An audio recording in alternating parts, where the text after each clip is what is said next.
Hey everybody, this is April Janae. Welcome to my channel, Healing Starts with a Conversation, and that conversation is always going to be with self first. How are you guys doing? Happy MLK Day. This is probably going to come out after that, but this is the time that I am recording it. So it's Monday, the 17th of January, 2022. And this is my channel, Healing Starts with a Conversation. As I mentioned in my intro video, there were some things that I kind of wanted to keep at the forefront of the purpose for this channel. And honestly, so I think if I didn't say this before, I think it's important that I clarify now. Bear with me. Let me just straighten that a little bit.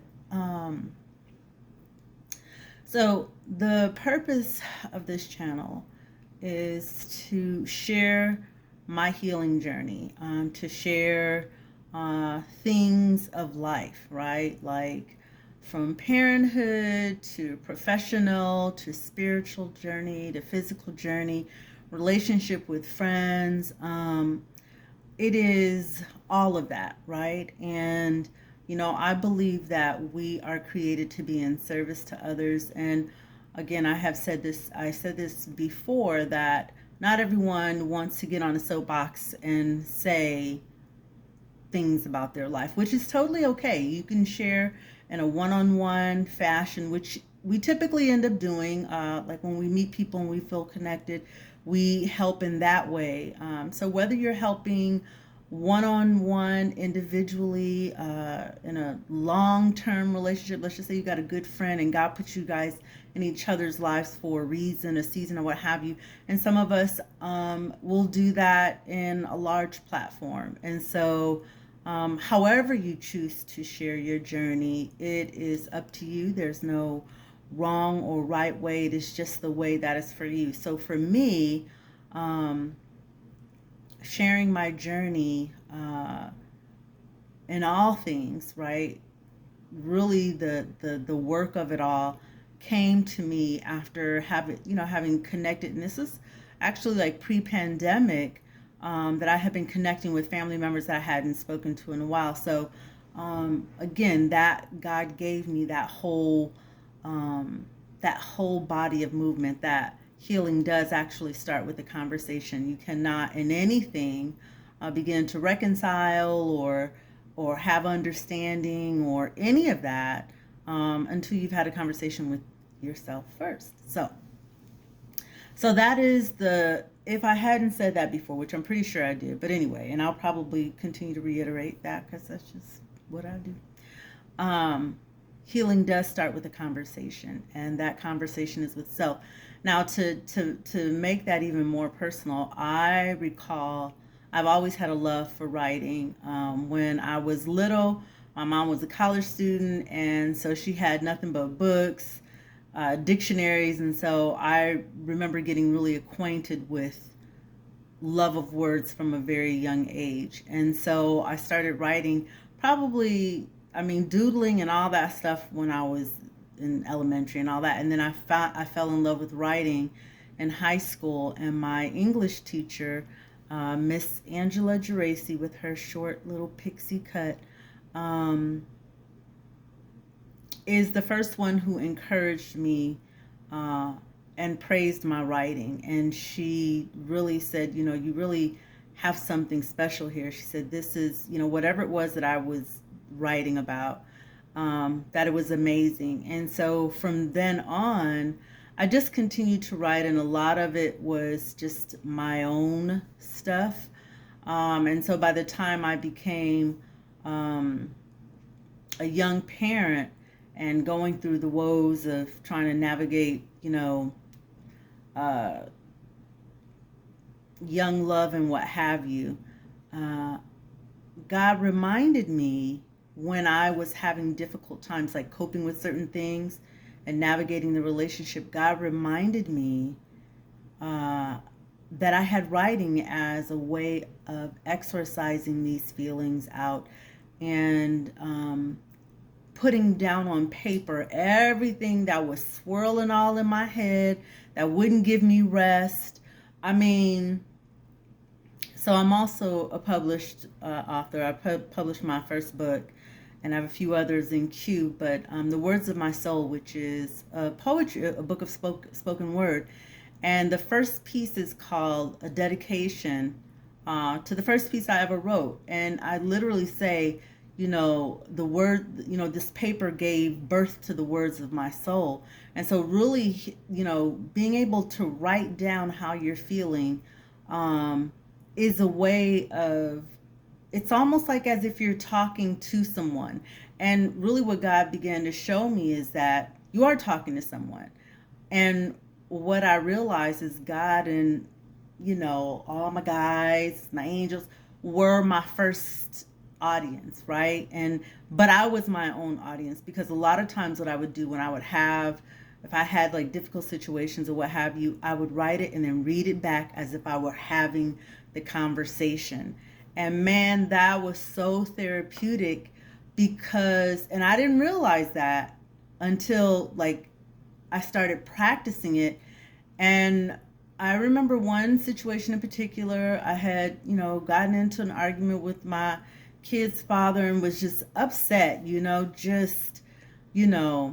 and I remember sitting in our living room in the den, and God reminded me, like, go write. You got all those journals in there. And even though I was like hot mad, the remembrance of having journals as an outlet like perked me up. I was like, oh, I got journals. That's right.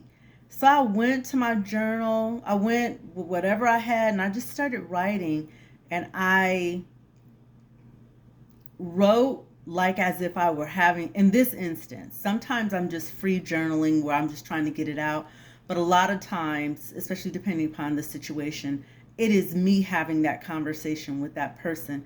And even though it sounds silly, it is one of the best things in the world that you can do for yourself, because it lets you get stuff off your chest, right? So I took my journal and I just started writing down everything that I was upset about, like why I felt what I felt, why I was wrong, what I said, what I needed to say, because in the heat of an argument, nobody's really listening to each other, right? So I got a chance to actually speak my piece. And when I was done, like I read it back, and I remember checking in with my senses, with my mind, to see like, yeah, let me write some more. Do I feel the need to call him or pursue the situation so I could get this off my chest further? And I just did not feel it. Like, I didn't feel it.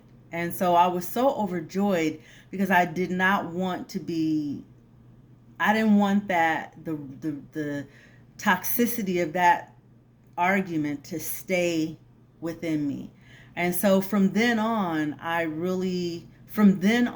especially as a young parent, I was like, I went to go get some more journals and notebooks and pens, which this is, I mean, I had a love of this before that, but this really catapulted it motivated me to, so I would always, every time I would go someplace, people knew like the best gifts to give me was like some notebook paper, some pen and pencils, everything stationary, anything that has to do with writing, I'm there. Especially, we live in this digital age, so everything is typing and all that. But what I know for sure is that when you write something yourself, when you produce it or create it yourself, the brain has a very different process in terms of releasing that you don't necessarily get when you're just typing. So, even now, as a huge proponent of writing, whatever I do, I don't start digitally. Everything is always, even as you can see, I have my notebook right here. I've had, I got a journal for everything. So that has really helped, like, give me some mental clarity in situations where And then every so often, since that time frame, which has been a long time, when I find myself in a similar situation, sometimes I'll forget, and I'm like, oh yeah, I got journaling. And then I don't only use journaling for that. I use journaling just to doodle. Use journaling for a budget. I use journaling to get, if I want to brainstorm about some ideas. So journaling is helpful for a whole bunch of reasons. And you don't have to be a writer to know how to journal. You just have to know how to write. And the way that journaling works, it's like when you walk, you don't have a conversation in your mind about how the next foot is going to fall. Like you don't say, wait a minute, we got to balance for 2.5 seconds before it doesn't happen like that. It's a very natural bipedalism. It's a very natural process. So the same thing with getting your thoughts out. As soon as one is deposited, the way that the mind goes is another one follows it, right? And so even for, I've heard people say about having writer's block, which I don't necessarily know that I've ever had writer's block. I have felt unmotivated to really, spend some time doing it, but it was not for lack of subject or how to. I just didn't want to. I remember I had this mentor group when I lived in Cali, Young and Motivated Sisters, and it was young moms and young ladies.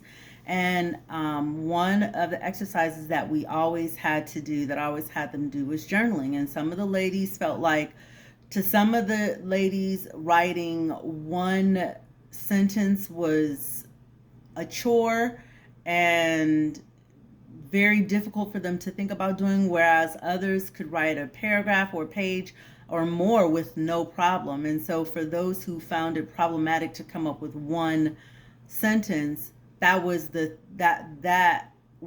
process that I used to help them understand that all you have to do is just put whatever's in your head. I know sometimes when if I don't have something specific that I'm trying to journal about and I'm just kind of wanting to free flow, the first thing I do is I write whatever comes to my head. I'm not gonna lie. I could be like, the sky is blue, today I did that, so whatever, super random, and the next thing you know, it flows, right? So I would encourage you to get your journal. Now this one says 2021. I still got pages in this one, but I have another one here that is 2022, and then I just have journals everywhere, okay? So I would encourage you, if I'll say this, there are many forms of therapy, right? There's talk therapy, there's water therapy, there's a whole bunch of kinds of therapy. And a lot of people, where we are as humanity now, we're more open to these different forms of therapy, but some people may not necessarily be comfortable expressing themselves. So to me, this is the best and the easiest way to express yourself, because you don't have to worry about talking to somebody. You don't have to worry about divulging something to somebody that you might regret or not really feel that comfortable with, because this is between you, yourself, and God, right? And I know I have even journaled some things. I've written some things, and then I burned that shit.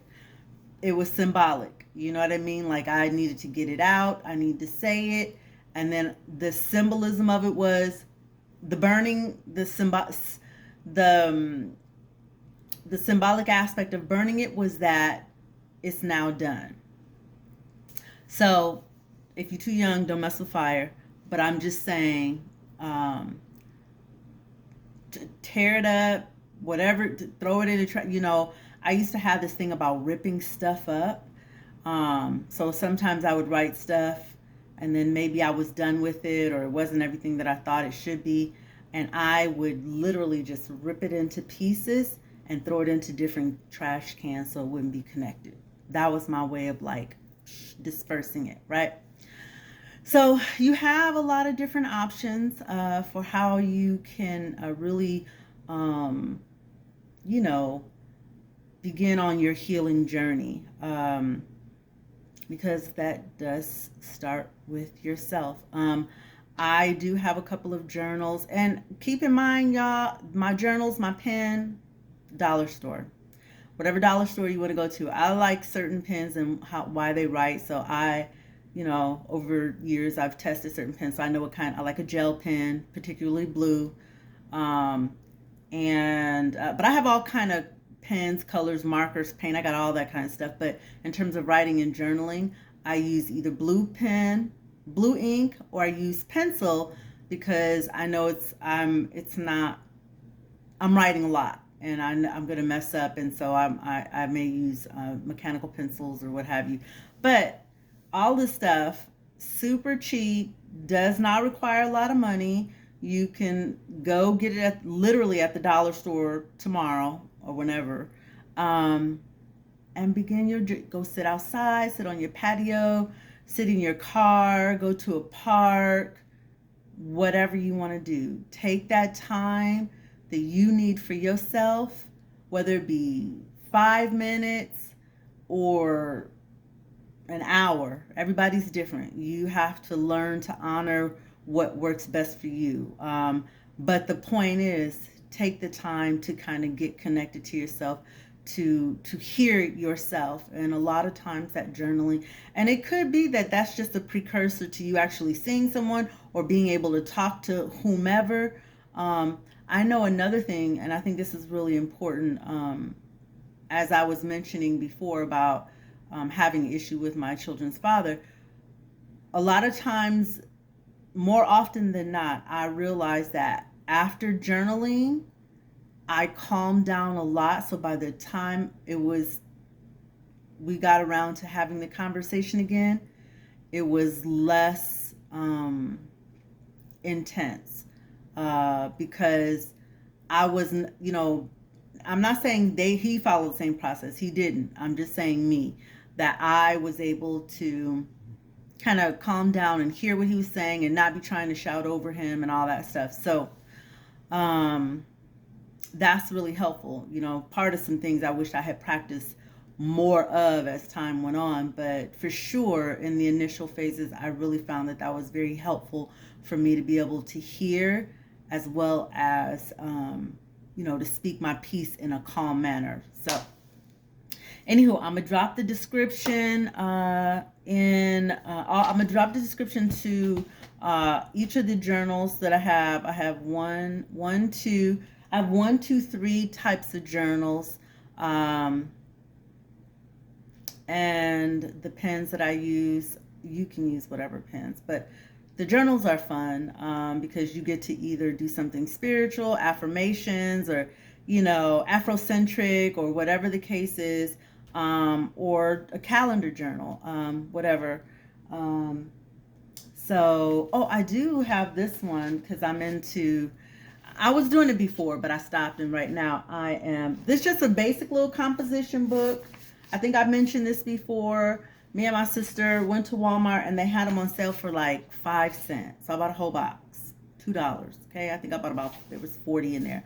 So I use them for all different things. Right now I'm on this thing of chronicling my dreams, and so that's what I use. So anywho, thank you guys. I appreciate y'all tuning in.